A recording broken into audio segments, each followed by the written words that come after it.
Welcome to the Pro Cut AI training video series. In this tutorial, we are going to show you how to generate auto captions in Pro Cut AI. Go to the left menu and click on Videos. Now upload a video from local. Please only upload portrait videos. Just add the project name and language. Yeah, there's this big question of how do you do age verification? And I can tell you what the easiest way is, which is Click on Upload and your video will be uploaded. And auto captions for your video will be generated automatically. You can view your captions on your video. Yeah, there's this big question of how do you do age verification?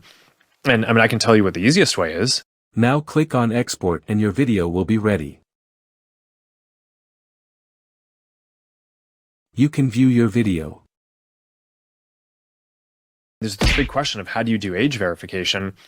And I can tell you what the easiest way is, which is all right, every time you go do a payment on your phone, there already is basically child age verification. So I don't really understand. Well, I guess I understand, but I think it's not very, excuse why Apple and I guess to some extent Google don't want to just.